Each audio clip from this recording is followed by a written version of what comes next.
Hello everyone, তো সকলকে জানাই শুভ অষ্টমী। তো আজ সকাল সকাল রেডি হয়ে নিয়েছি। আজ ভাবলাম ফ্রেন্ডদের সাথে বসিরহাটে ঘুরতে যাব, তো তার জন্য একদম রেডি হয়ে আমরা বেরিয়ে পড়েছি। তো শুরুর দিকে আমি ভিডিওটা বানাইনি, তো একেবারে বসিরহাটে গিয়েছিলাম।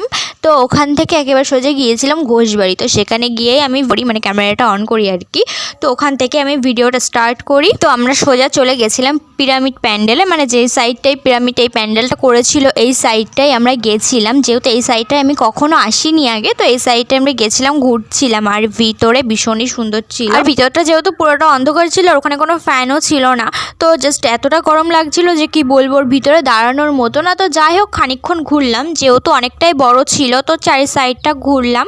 ঘোরার পরে মানে ওখান থেকে আমরা বেরিয়ে যখন আসলাম, তখন এত গরম লাগছে যে কি বলবো, একদম পুরো ঘেমে চান করে গেছি। যদিও খুব ভারী মেকআপ করিনি, তাও যতটুকু করেছি সে পুরো একদম পুরো বাস গেছে, মানে সে গলে একদম পুরো জল হয়ে গেছে। তো নর্মালের মতো ছিল। তো তারপরে আমরা ঘোষবাড়ির মেন প্যান্ডেলে চলে গেছিলাম। তো ওখানকার ঠাকুরগুলো দেখলাম। আর আধা ঘন্টার মতো তো আমরা ঘোষবাড়িতেই ছিলাম, কারণ ওখানে একটু ঘুরছিলাম, ফটো তুলছিলাম। তো ওখানে অনেকটা টাইম আমাদের চলে গেছিলো।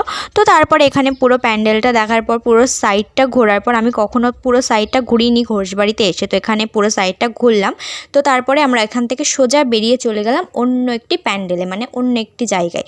তো এই জায়গাটার আমি নাম জানি না। তো তারপর আমরা এই প্যান্ডেলটার ভিতরে গেলাম, আর ভিতরে ঠাকুরটা তখন ভীষণই সুন্দর লাগছিল। আর যেহেতু অঞ্জলি হচ্ছিল, তো ওই জন্য আমরা ওখানে বেশি সময় দাঁড়াইনি, ওখান থেকে আমরা বেরিয়ে আসি। তো তারপরে আমরা চলে গেছিলাম আরেকটি প্যান্ডেলে, যেটা ছিল দীঘার জগন্নাথ মন্দির। তো এখানে গেছিলাম, আর যেহেতু দুপুরবেলা ভীষণই গরম ছিল, ভিড়টাও অনেকটাই কম ছিল। আর এর ভিতরটা যখন গেছিলাম এতটা সুন্দর লাগছিল, ডেকোরেশনটা ভীষণই সুন্দর ছিল, আর মায়ের মুখটাও ভীষণই মিষ্টি ছিল। তো নেক্সট পার্টটা পরের ভিডিওতে আসছে।